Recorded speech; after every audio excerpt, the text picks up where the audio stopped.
Sifal. Assalamu alaikum wa rahmatullahi wa barakatuh. Peace be upon you and God's mercy and blessings too. Welcome to your Wellbeing Matters Public Health Hour with me, Nazira Vania. I'm a project manager for Community Wellbeing Champions in Public Health at Leicester City Council. And I have the honour of bringing to you the third programme in our series on the important health and wellbeing matters for our city. Thank you, dear listeners, for joining us again today on Ramadan Radio 87.7 FM. I pray that this program will be of benefit to you and yours, inshallah. So far, we've had programs about physical and mental health and well-being, and the support that's available for people affected by fuel poverty and the cost of living crisis.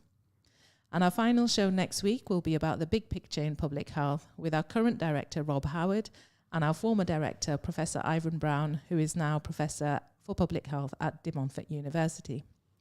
But before all that, on today's show, we will be talking about the recent increase in measles cases, the MMR vaccine, and the importance of health protection. As always, our show will be packed with information that you might want to note down for yourself, or a family member, a friend, or someone in your community. So I'll encourage you to grab a pen and a paper, or to have the Notes app ready on your phone, so you can take down the details as we go along. And the subject of vaccines is one that generates a lot of conversation and questions. So if you have questions about today's topic, do get in touch. You are the most important part of the show after all. You can send your questions to the studio on 0774 8855 055. That's via text message or WhatsApp. Or if you're watching online, you can also pop your question into the chat. So I'll just repeat that number for you. It's 0774 8855 055. Okay, so on we go to our show and our guests. Now, we've got 3 guests today because there are a number of different angles to this topic, and we think it's important to cover it from all of those angles. So we've brought in experts on those different areas. I don't know how they feel about being called experts. They might get a little bit shy about that. However, we do only have space for 2 guests in the studio. So to begin with, I'm going to introduce you to Dr. Fahreen Dhanji and Madeleine, who are currently in the studio with me, and then I will introduce you, our third guest, Laura Hiams, to you a little later on in the program when we do a swap over at around the halfway point. So welcome, Fahreen and Maddie. How are you today? Good. Good. Yeah. Hi, thanks so much for having us here today. Thank you for coming. So Fahreen, I'll start with you. You're a doctor and the Leicestershire and Rutland Integrated Care Board's clinical lead for vaccines. So that's a mouthful. Totally, isn't it? Please tell us a bit about yourself and what all of that means. So by profession, I'm a GP and a practicing GP in LLR. My role with the ICB is around the vaccination program. Okay. It originally started with sort of COVID work and the challenges of setting up the COVID vaccination program, etc., etc. Yeah. And since then, it's evolved into vaccinations at large. So that's all vaccinations. And currently, with the situation with measles, that's kind of where a lot of our effort is being concerted to try and sort of help with it, really, in all fairness. So that's kind of my background a little bit. Okay, brilliant. Thank you. And Maddie, you're a registrar in public health at Leicester City Council, which kind of sounds fancy, registrar. So tell us a bit about yourself and what that means. Perfect. Thanks so much. So, as I said, I'm a public health registrar, which basically means I did medical training. So I went to university and did a medical degree. And after that, I worked for 2 years as a doctor in the hospital in various different specialties. And after that, I went into public health specialty training, and that's how I'm a registrar. Okay. And that means now I spend all of my time on public health, which is a really, really good, interesting topic, doing lots of different things, all different types of projects. And yeah, really enjoying it. And it's like a pathway to becoming a consultant, isn't it? Exactly that. Okay. Yeah. Brilliant. And we're hearing more about careers next week. So if that takes your fancy, tune in next week as well. So thank you, both of you. So we're going to, as with our previous programs, we're going to actually go back to basics to begin with, because measles hasn't actually really been around for a long time. So people might not be very familiar anymore with what it is and how to identify it and how to act when you do identify it. So starting with you, Maddie, can you tell us what exactly is measles? Perfect, thanks. So measles is a virus, and it's actually a really, really infectious virus, which means it's really easily passed between people. When people say measles, you might have heard before about a measles rash, and that's the symptom that people most often think about with measles. But actually, it's not the first symptom that most people experience when they get measles. Okay. So often, people have a high temperature. Mm-hmm. They might have a cough or runny nose. They might also get sore eyes as well. Okay. So they're the kind of first starting symptoms. Some people as well might notice that they get little white spots in their mouth, so on the insides of their cheeks and behind their lips. Okay. And they can last for just a few days usually. And so it's not for a few days after having those initial symptoms of the high temperatures, feeling feverish, not feeling your best, that the rash will normally come. And in terms of the rash itself, it can be raised sometimes on the skin, and it can appear blotchy. And oftentimes it might start on the face, before spreading kind of to the rest of the body. But of course, things can be different for different people. Yeah. But that's kind of a common way it does present. Okay. So sort of started sounding there like it could be symptoms that are common for other things, but like itchy eyes and the spots are things that might make you think measles rather than it's just a cold or something else. Okay, brilliant.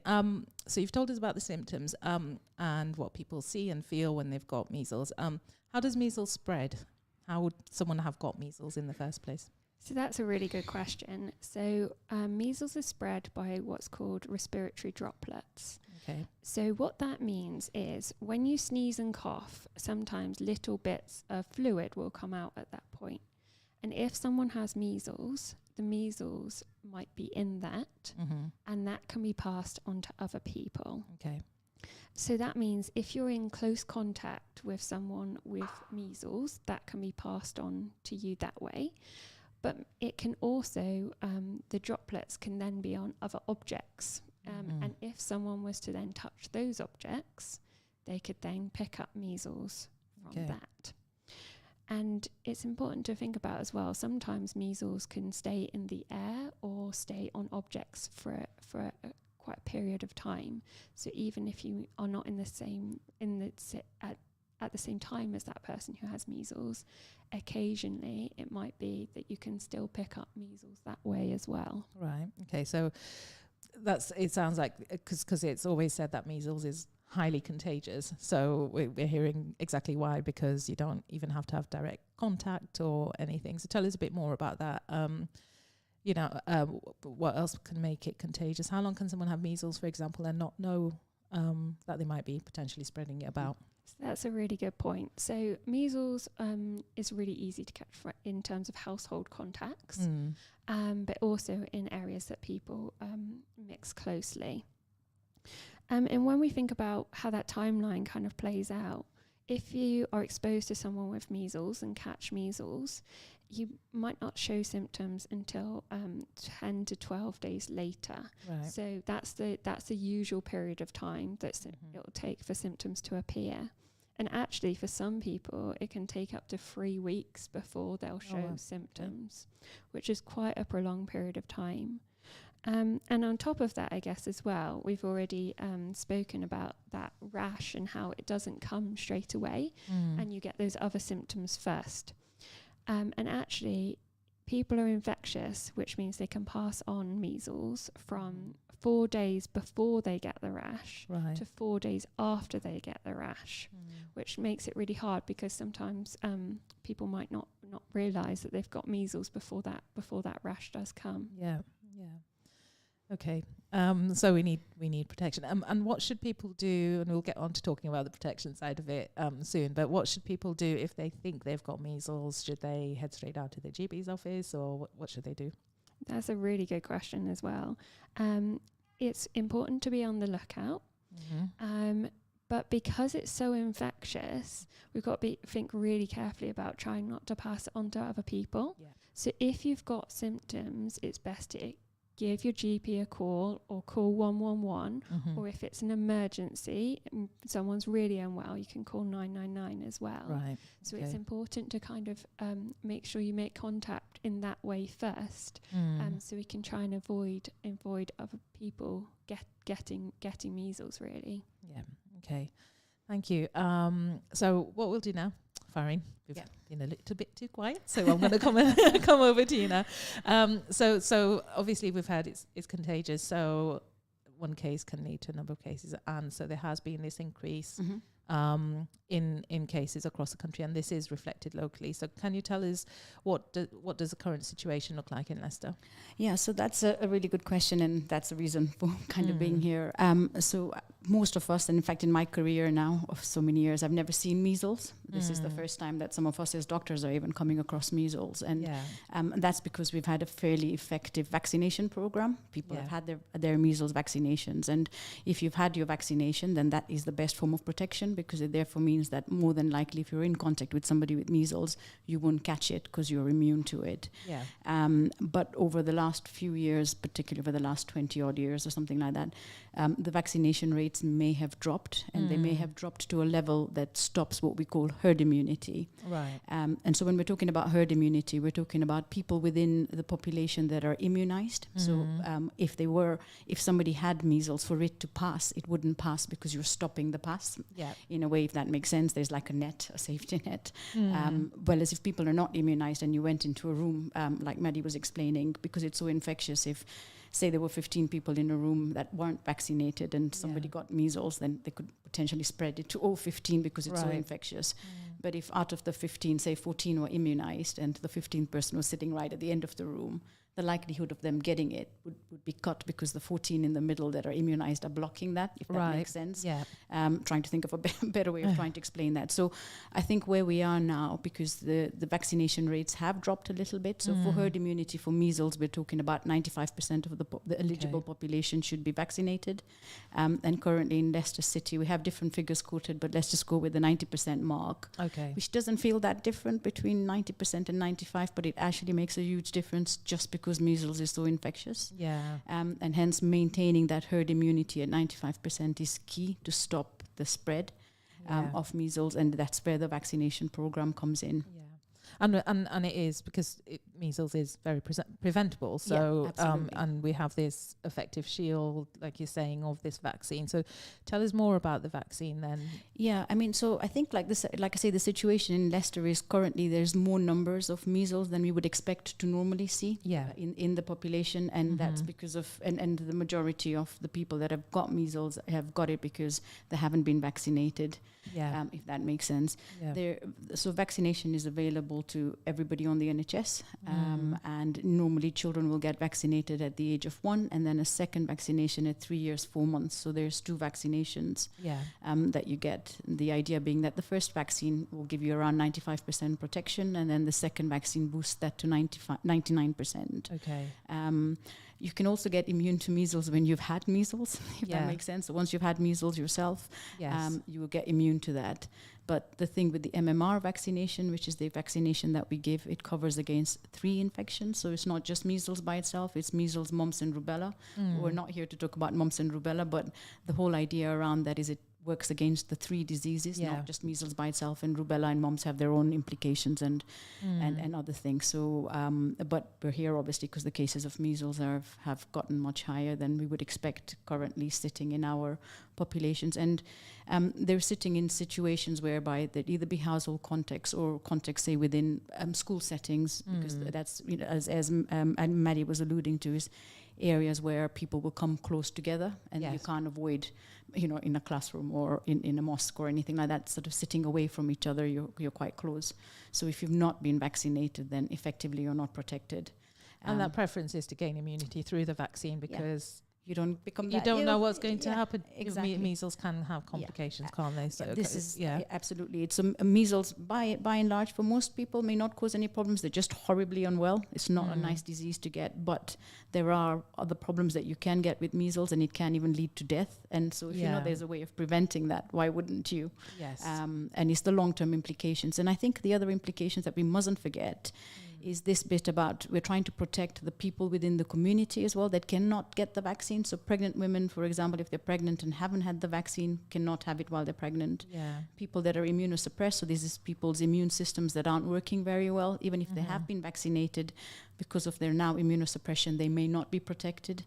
And little babies under the age of 1 anyway can't have the vaccination because their immune systems haven't developed that way.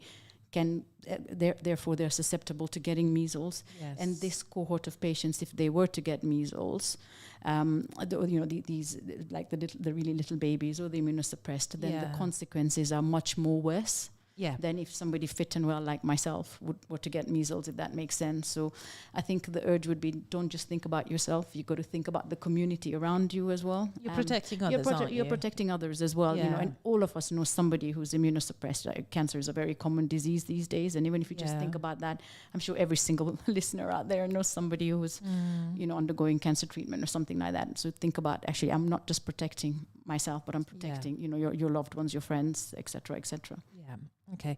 So if we can kind of go back to what we were saying about, that rate of vaccination being lower than ideally it should be. And it doesn't look like it's massively lower, but it's enough to make a difference.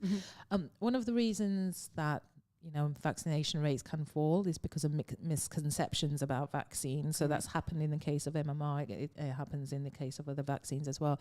So can you tell us about some of the common misconceptions that might have contributed to that rate lowering? Yeah, definitely. So I think one of the biggest things around MMR has been the Wakefield saga, if people remember that. And so this is going back towards the end of the 90s, sort of early 2000s. And there was a study published by a doctor at the time, Dr. Wakefield, sort of alluding to the fact that the MMR vaccination may lead to things like autism, particularly was the big thing. And at that point, a lot of parents were a bit hesitant around having the MMR vaccination because they weren't sure what was happening. Since then, that study has been completely discredited, and in fact, Dr. Wakefield's been struck off the GMC register, so he cannot work in the United Kingdom. So we're very clear that there is no link between the MMR vaccination and autism, and it's dispelling that completely. Look, if your child were to have the MMR vaccination, there is 100% no increased risk in developing autism. So I think that's probably the biggest myth to debunk. These things, even with the debunking, can still leave a deep impression, can't they? They absolutely can. And I mean, what we can do is reassure everyone that that's not the case. And I think it's a hard one as well. I mean, autism exists within the population anyway, so it's trying to link things together, if that makes sense. And that is a very false link that was made by Dr. Wakefield at the time. And like I say, it's been proven time and time again now over the last 20 odd years that is completely false. And I think to reassure everyone, he's been struck off the register, so that's saying something, isn't it, really? Okay. And are there any misconceptions around side effects? Yeah, so that's interesting, isn't it? I think side effects, every medication, there's not a single medication that doesn't have side effects, and with the vaccines there will be side effects. So particularly a sore arm, so it's an injection going in, be a bit of a sore site, and you can, because it's a live attenuated virus, so it's a virus that is not completely gone. It's kind of sort of been killed off, but not completely killed, which is why the immunosuppressed and the pregnant women don't get it. But so what it does is it's trying to cheat your immune system into imagining that you've got measles, so it makes the antibodies against measles, if that makes sense. And that's how it works. So because of that, you can feel a little bit unwell, so you can get a temperature with it. You can occasionally at day 10 even get the rash with it. But that's just that's almost your immune system working in a positive way. And for the side effects that you're getting out of it, actually what it's stopping you in the long term, the benefits outweigh that, if that makes sense. So I think that's what we need to take into account. That's, again, with vaccines that is quite common. So you have a flu, you feel a little bit of flu after. Temperature. Yeah. Okay. Take so some nothing unexpected, rest. nothing unusual, really. Yeah. Okay. That sounds great. We're going to pause there. Thank you, Fahreen and Maddie. And this is about the halfway point. So thank you, Maddie, for getting us started. I'm going to say bye to you now, Maddie, and welcome Laura Hiams in just a minute. And while they do the seat swap, I'll just take a moment to remind our listeners that you can get in touch with your questions by messaging the studio on 0774 8855 055, and that's via SMS or WhatsApp, or you can pop your question into the chat if you're watching online. So I'll repeat that number again for you. That's 0774 8855 055. Also, if you help to promote health and well-being in your community, whether that's as a community organisation, in a volunteer role, as part of your professional role, please get in touch with us about joining the Public Health Community Wellbeing Champions Network. The network is a way to keep up to date with what's happening in public health, such as the vaccine work we're currently discussing, and to connect and collaborate on improving health and well-being, reducing health inequalities in Leicester, and certainly we're talking about this soon, about the importance of that work with communities and community organisations and figures in order to get the message out to those that need to hear it around this kind of health protection issue. So we'd love to have you on board. So to find out more, email wellbeingchampions@leicester.gov.uk. So that's wellbeingchampions as one word @leicester.gov.uk. Right. And while I've done that, there's been a very smooth transition from Maddie to Laura. So I'd like to welcome our new guest, Laura Hiams, who's our Programme Officer in Public Health for Screening and Immunisations. So welcome, Laura. How are you? Thank you, Nazira. I'm good. Thank you. It's lovely to be here to talk about this really important topic. So thanks for having us on. Thank you for coming. Tell us a bit about yourself then and your role. So I work in the health protection team, part of the public health overall team. And my current work is to look at any barriers or any sort of things that we can think about to help improve health protection across the city. So I'm really interested to hear about people's thoughts and feelings. My background is in sociology, so I'm really interested in how we interact as human beings. What do we think about health topics? And hearing from people is really what informs a lot of the work that we do. Yeah. So it's a very crucial part, which I know you're familiar with in your work as well. It's a really important part of what we do. Yeah. When we're doing health messaging, we want to be understood, but we need to understand first, know, what people's needs are, what's getting in the way of those needs being met, how they want to receive those messages and that support. That understanding is really important for us to do what we do well. Yeah. So Laura, so we'll stay with you for now. So you do a lot of community work around measles and the vaccines. It's probably kind of taken over everything at the moment, hasn't it? So we thought we could be great to get you in at this point to talk about that side of the work. And in that role for you, and then for you, Fahreen, as a doctor as well, you both deal with a lot of questions from residents, from patients, that perhaps some of our listeners will have on their mind, but maybe a bit shy to message in or to ask. So let's help them out by doing a bit of a quick fire round of some frequently asked questions now. Yep. It is Ramadan, and our listeners majority will be Muslim. So start with a couple of questions around that. So is it permissible to have the MMR vaccine in Ramadan while fasting?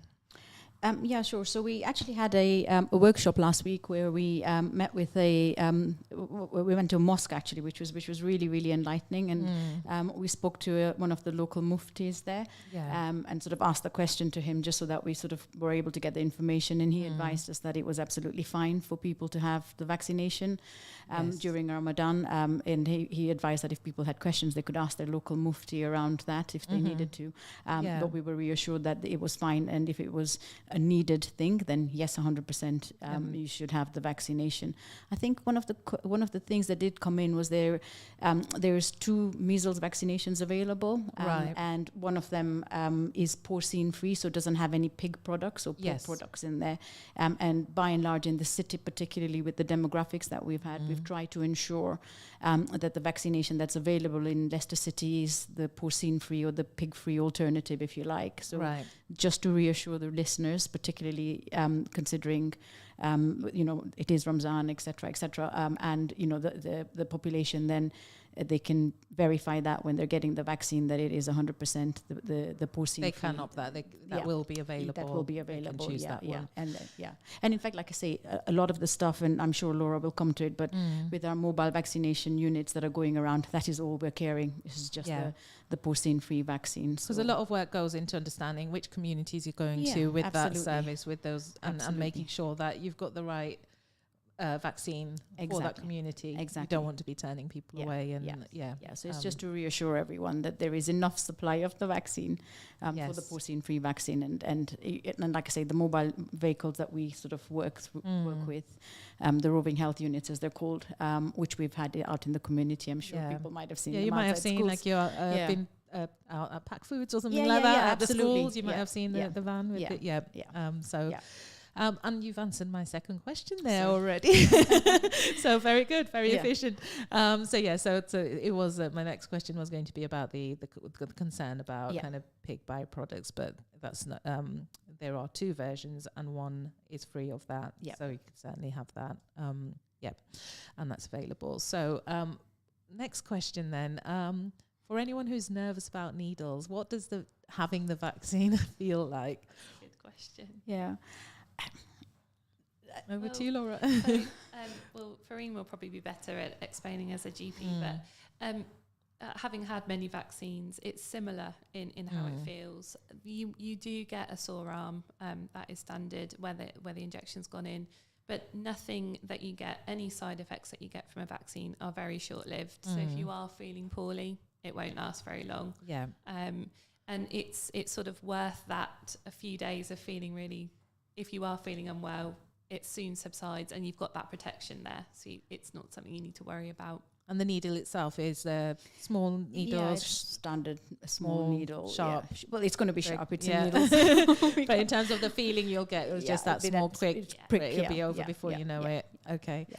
So hopefully that just sort of reassures anyone who's nervous about needles, and it's not like a great big. No, it's just really tiny, small needle as standard with vaccines. So they've all standardized kind of a little bit the way the needles work, so they're not that bad. Yeah.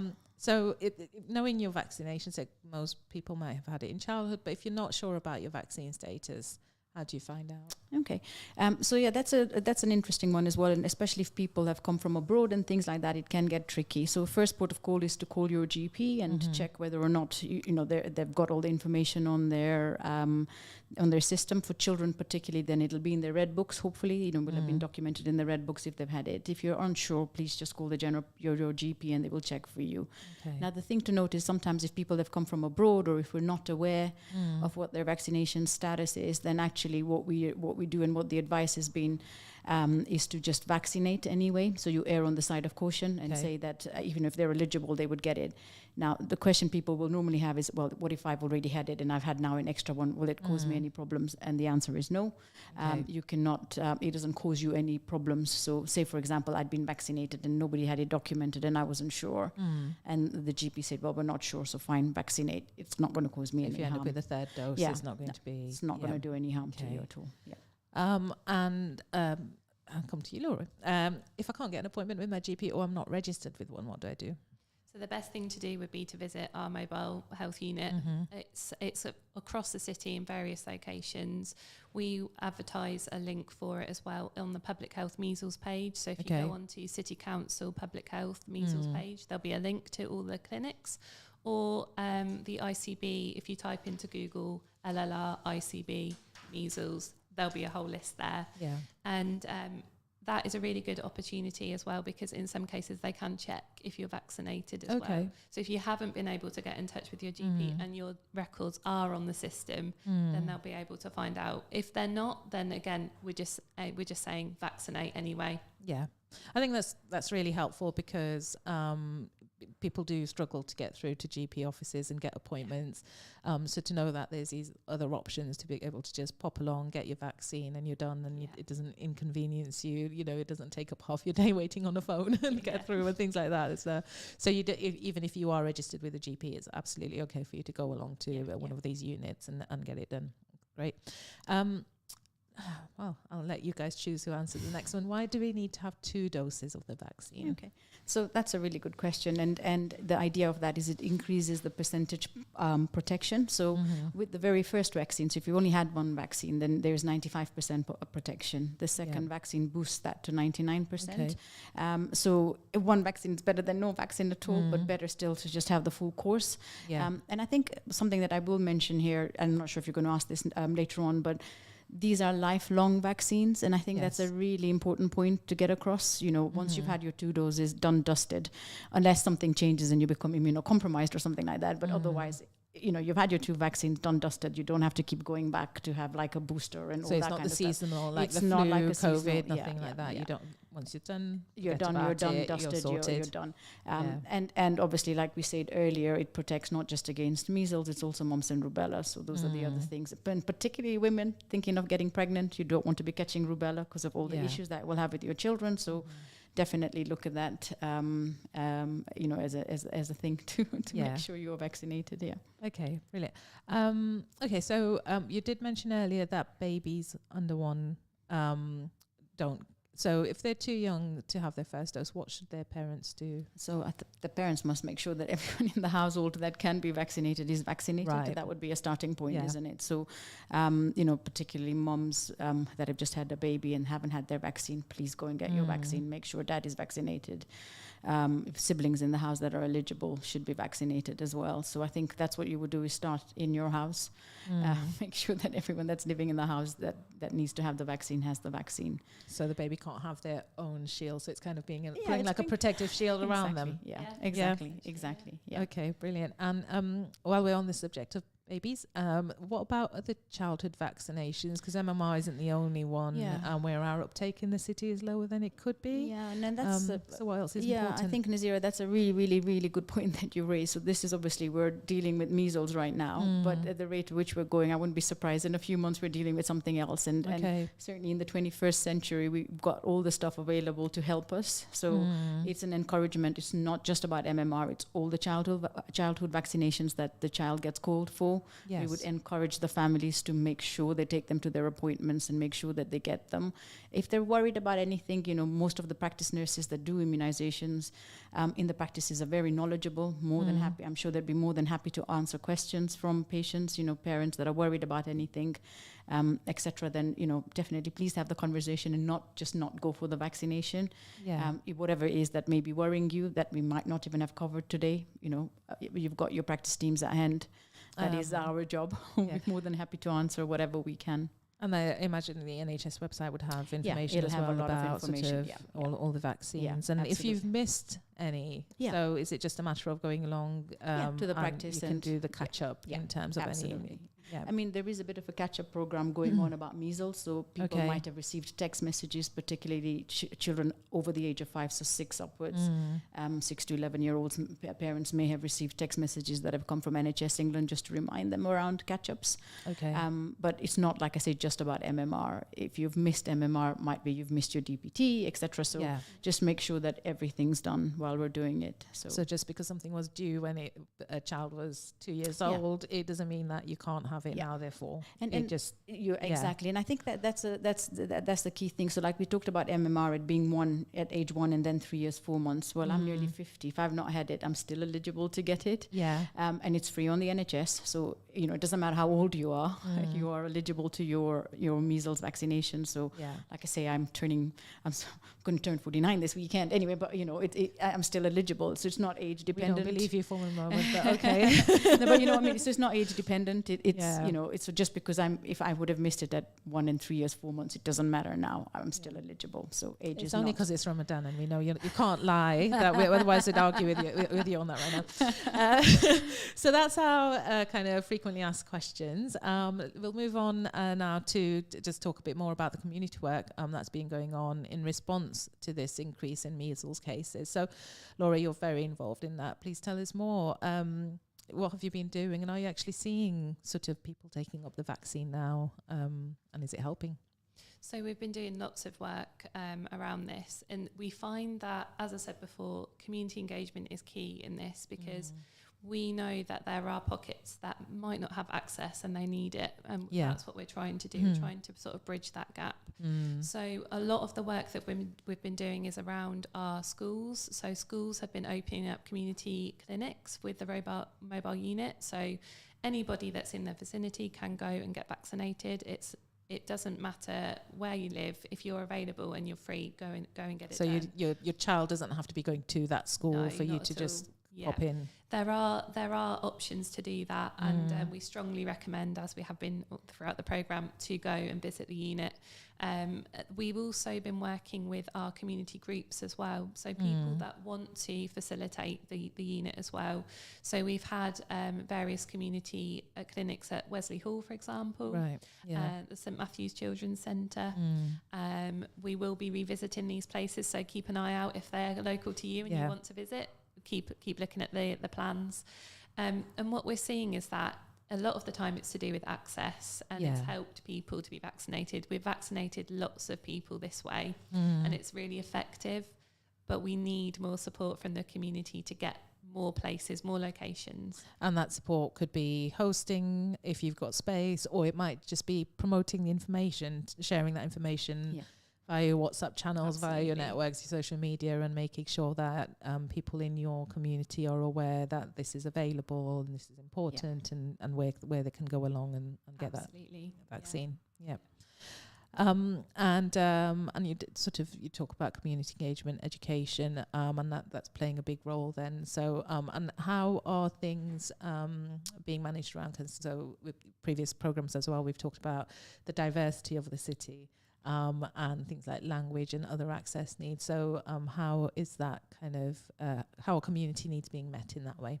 So we have translated all of our materials into the most popular languages, and we think we've covered. But again, if anyone has any suggestions, please do let us know, because we learn from our community, so we'll understand that if there is a gap, we can do something about that. It's just knowing where we need to go with it. So we've got translated materials. We have certain members of staff who are able to communicate in different languages as well. Some will be able to go to events, for example, and speak to people around. It doesn't have to be around vaccines. It can just be around concerns in health in general. So don't feel obligated to then go and have a vaccine as a result. It's more of, let's have a conversation. Tell us how you're feeling. What can we do to improve that? And we'll do our best to do that. It's about making informed decisions, isn't it? So we talked earlier in the show about kind of misconceptions, and those can lead to people missing out on really important health protection, really important support. So we want to make sure that at least if people are making decisions and choosing not to, they're doing it in an informed way, and not because they've got the wrong information and putting themselves at risk that way. So that sounds really really brilliant. So we are sort of heading towards the end of the show. Are there any kind of key points, anything that's sort of standing out to you that we've not covered yet that our listeners might want to I think know a for bit me more it's about? Just encouraging everyone to make sure that they get their vaccines. You know, it doesn't matter how old you are. If you've missed them, you're still eligible to get them. And you know, that is the best way to protect yourself, and they're safe and effective. So and I think coming back on Laura's point, there's something around engagement with the communities and understanding the community. So if there's any feedback from the listeners around things they wanted to hear, or they, you know, that we've not covered that they want answering, then more than happy to take that back and give you the answers for next time or whatever. So I think I'm more than happy to say it doesn't just end today. We're here. We're not going anywhere. Yeah. And more than happy to sort of learn and if people have better ideas of sort of engagement and all the rest of it, more than happy to listen to that. I think. Brilliant. Yeah. We sort of touched on children and MMR and the other important. What about for adults? Are there any particular areas around immunisation or even screening? Health priorities, really, things that where lower uptake is lower and we need a bit more. Definitely. So if you're thinking about immunizations, then the more adult ones will come sort of where they get the flu, the COVID, there's the pneumonia and the shingles as well. So shingles, when they get eligible, they should get letters from their GP to sort of invite them in. Right. Yeah. And so that will come through. So those are the ones that are happening sort of later on in life. There's the teenager ones, then we're thinking around the cervical cancer, or it's not just cervical cancer, but the HPV program that will happen in schools. And then there are some catch-ups that they will get in school, which is sort of the DPT, the MMR, all that they catch up.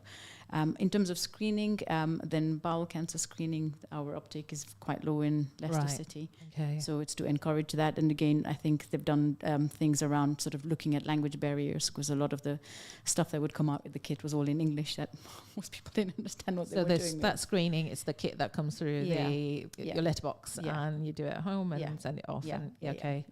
But I think there's the breast screening program, there's the cervical screening program. So I think it's just and people are afraid of things that they don't know, and it's sort of whom can they speak to really, and it's just to say there are people available certainly at your practice. Appreciate it's really busy in general practice, and I know people get frustrated being on the receiving end, on phone calls and whatever, but there's different ways of contacting the practice if there's questions, etc. There's a lot of information on the Leicester website. There's information on the ICB website around the screening programs, etc., and there'll be emails to email if you have any other questions. So by all means, and a lot of community engagement work as well. So I know places like Wesley Hall and Shamrock means that loads of community organisations will run sessions, information awareness sessions.